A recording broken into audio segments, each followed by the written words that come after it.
Hey everyone, it's Robin, our Silent Crafts, and welcome to my studio. This is my WiP It Wednesday video where I show you what I've been working on in the past week. Maybe I might ramble on about something also. Hope everyone has survived the weekend's weather. Oh my goodness, from Canada all the way down here to Florida, it was crazy weather. We haven't been this cold for us in a long time. It's really good if we don't get this cold because it really causes a lot of problems with the farms. And if there's problems with the farms and the produce that they're growing, then that means it can't get to the stores. There are several of our farms in the area that send produce to the entire eastern United States. It's about 11 o'clock Sunday morning, so it was really cold this morning. So a little bit of the news that's been coming through so far is a couple of the farms lost about 20% of their crops. And if you think about that, if you think about 20% of your backyard garden, that's okay. You can get by. So maybe you don't have pretty lettuce and maybe got a little frost on the edges. You can cut it off and it's okay. But the farmers can't cut it off. So that is just totally gone. And if you have 50 or 100 acres and it's 20% of that, that's a lot that they're losing. And that's just for the lucky ones. I had frost on my car this morning. When I got up at 4 something or other this morning, you know, way too early before the sun, even hours before the sun came up, it was 35. So it's not horrible. It's cold and I had the heat on and I was all snuggled up underneath the quilt and all that stuff, but 35 wasn't too bad. I did bring some of my plants in from outside. I saw some other people that got snow, foot and foot and foot of snow, a lot of wind blowing drifts and stuff like that, so that was quite bad. But hopefully everyone has survived. It is starting to warm up in some areas. I know there's a couple of the northern states where it was going to go from, oh my God, we are frozen, to 50 degrees. What is up with this weather? But you didn't come here for the weather. You wanted to see what I've got in my little basket here.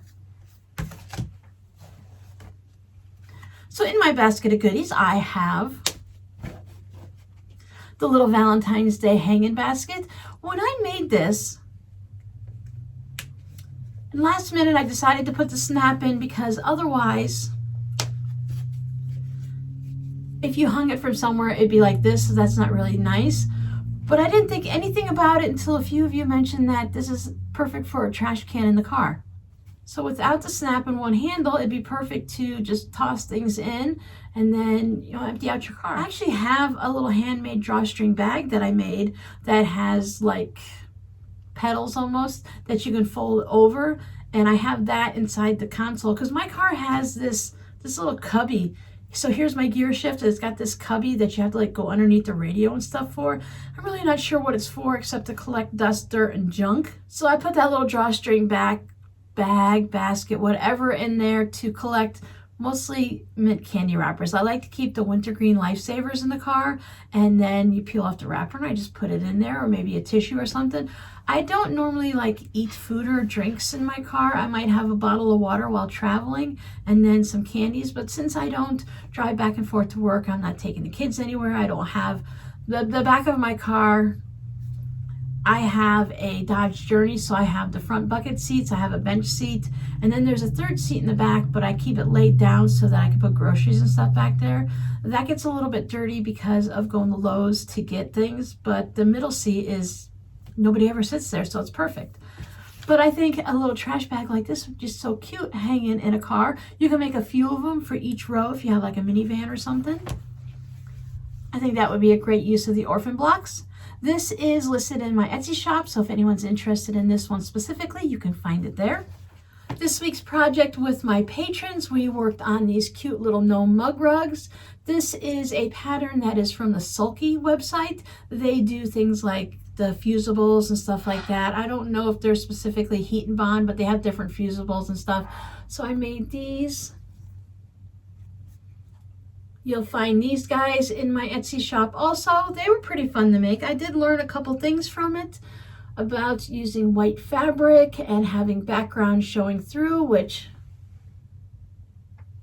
I fixed that problem. And then I just thought these were fun. So here we go. We have February gnome And we have March Gnome with the 3-leaf clovers for St. Patrick's Day or just March. It doesn't really have to be anything that's like, if you're not Irish, it doesn't really matter. It's just something that's fun. I love 4-leaf clovers. I have always loved clovers. For February, I worked on the bunting. I made a ton of hearts. I'll just talk and then set these down. I'm going to be listing these in the shop, so by the time you see this video, you should be able to pick these up in the shop if you'd like some. I just need to separate them out into equal packages, what order gets what, and all that. I have scrappy ones. I have white, pink, purple, and red, and I have others that just have purple, and some just have pink. And it's hard with the felt on the back to flip through these, so here's just some red ones. I really enjoy making these, except that it's such a process. You have to do this, and then you move on to this step, and then you move on to that step. So for something that's small and relatively inexpensive, there is a lot that goes into it, but they're just so cute. I'm not sure how often I'm going to make these for the shop, but I do want to make them for myself at least each month. And then if, I can't make just one. I can't just make one. Yes, I make one tote bag, but then I make another tote bag, and even though it's different fabric or different zipper pouches, it's still that way. I also made these cute little hearts that to go in between. I thought it would be fun to have these hanging up and then put a little heart in between. So 3 of the big guys. Well, that's really fancy, Robin. 3 of the big hearts with 2 of these hearts. Of course, everyone will hang freely by themselves across the twine. I have pink twine on these, and I'll either do pink twine or white twine to hang it across so that you have enough. I've made so many of these now between the Easter and these and some of the Christmas ones. I'm learning which type of felt I prefer for these, which ones work better, and which ones work fine. Certain felts are fine, but for this, I want something that's a little bit stiffer. I don't necessarily worry too much about being see-through. Of course, it's nice if you can't see through too much, but like on this white one, you can see a little bit through. It will be on the back like this, so I don't feel, whoop. When you hang it, you're not going to see the back, so I feel that it's okay. I might just end up keeping these for myself so that there's no issues. So see, there's 3 of them that are like that. They're all pink, of course, but the other colors, you can see where I pressed them because of the heat and bond that they've got those little ridges, but you can't actually see the fabric and such, so that's really nice. When you're ordering felt online, depending on where you're getting it from, it can be hard to order just the colors you need. For instance, March is generally green. July would be like red, white, and blue. So it's a little difficult to just purchase. You can purchase, sometimes you can get just white, and sometimes you can just get black and different types of felt. But in the felt that I've been using, I'm going to try one more kind to see, because they'll have a better selection, and I should be able to order packages by color. And then I'll have plenty, because I'll have more than enough for the ones that I need, and I'll be able to do it again in a later month or next year. Hearts galore. The last thing I worked on is I started working on some panels for a tote bag. If you remember, this is when we did the paper piece square and a square. This gives you a bit of an idea of what it looks like. So this is what we worked on. We learned about paper piecing. So we had our square and we put our corners on it. So I made 2 panels. I have panel number 1 and panel number 2. And I'll probably border out the sides too, because I don't know, I might just make a small tote and just leave it like this. So right now this is 14 inches. I don't have very many smaller totes. I know not everyone needs a super large one, so I haven't decided yet. I might just leave it like this, but I do know that I need to at least put something at the top and then put something at the bottom, because this is just under 11 inches tall, and that's, I mean, it's okay, but you want just something a little bit, and I'd rather have a plain fabric on the bottom than to let the batiks roll underneath. These were my last lonely ones. I'd actually sewn these 2 together in preparation for making one of these panels. And I thought, oh, no, we can't have 2 purples together. Since these were extra, I took the two from here and put them into there and just mixed it all up a little bit better. And I could take these apart, but I'm just gonna go ahead and leave it like that. And I'll turn this into something. Since it's almost 11 inches long, this would really work nice for the front of a zipper pouch. I really like that once it's sewn together. So if we look at the green block here, we can see that square and square, but if we don't focus our eyes on anything, it just looks like a whole bunch of fun batiks, and you don't really notice all the little triangle action going around the square. They all just seem to work well together because they're batiks in that crazy fashion. Oh, this one looks a little more square in the square when I'm looking at the camera. I wasn't particular with my color choices when making them. I just wanted to make sure that the corners weren't the same as the center, and you can really see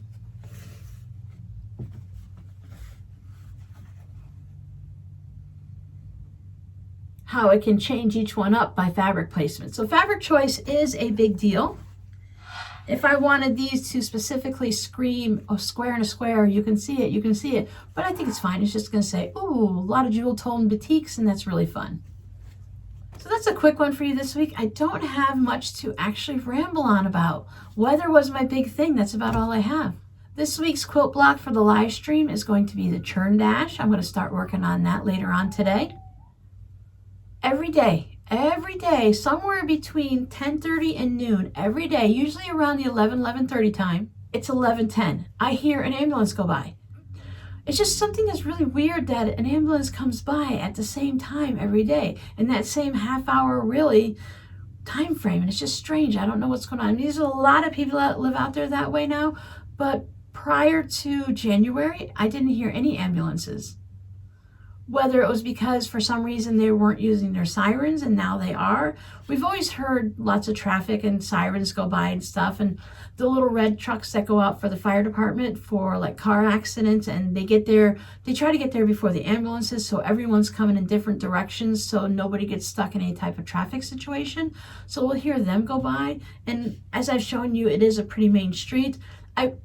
Hi, Miss Whiskers. I was going to show you out the window today, but the sun is so bright, even though it's cold. It's not like winter up north, but from what I remember, a little bit of time that we were up north and when I was younger, when you had that really bright sun against the snow and it was really glaring at you and see? I did have it open, but you guys couldn't see anything but this bright white thing like Miss Whiskers just created. Because I wanted to show you how bright and brilliant the blue sky is today. The weather lady this morning said when it gets this cold and it gets down to the freezing temperatures, there's some type of a change in the atmosphere. With that really cold weather, not only do you not have humidity, but it causes a reaction in the sky where all the dust particles that are normally in the sky aren't there. They all fall down to the earth and disappear. I don't know where they go. I'm just going to guess that they go down to the earth. She said that the dust particles just go away. So I don't know where they go to. They either have to go up or they have to go down, right? So wherever they went, it leaves a really bright, brilliant blue sky. So when you see it, when it's really cold and you look up at the sky and you're like, wow, it's not normally that bright blue. It is looking amazing today. That's because all of the dust is cleared out and you can actually see the sky. It's just your eyes and the blue sky, and there's the atmosphere in between, and I don't know much about that, but you know what I'm saying. It's just really brilliant blue. And I just remember seeing it when you come out in the snow, and the snow has those crystals on top because it's just a little bit frozen and crunchy, and the blue sky with the sun's coming down, it makes it all diamond sparkles, and that blue is just so brilliant. I wanted it for my video, but yeah, no, it's just a big old white screen behind me. So your code word for this video will be blue. Lately, I've been picking a comment from almost every video to send out a free fabric postcard if you've used the code word, and I leave a little comment underneath your comment saying, congratulations, you won. Please email me your mailing address. So if you get a little notification, you might want to check in and see if it's me leaving a comment. Sometimes I'll leave a comment now, and I'll come back several days later, so you'll get a second comment and you'll get a little notification. And if you're not getting any emails, because I don't think they do emails anymore, you have to ring the little bell and see your notifications, and it'll tell you that so-and-so commented or liked your comment or whatever. And otherwise, because I can't send you anything in the mail if you don't give me your mailing address. On a recent video, I did the first person who commented. I wanted to send them a fabric postcard, but I haven't heard from them yet either. Talk about memory issues. I just talked so much that, did I say the code word? If I didn't say the code word, you're gonna see it right here. So I hope you guys stay warm. Don't get hurt shoveling snow if that's what you have to do. Warm soup, homemade bread. It is made for this weather. I'll see you guys next time. Bye.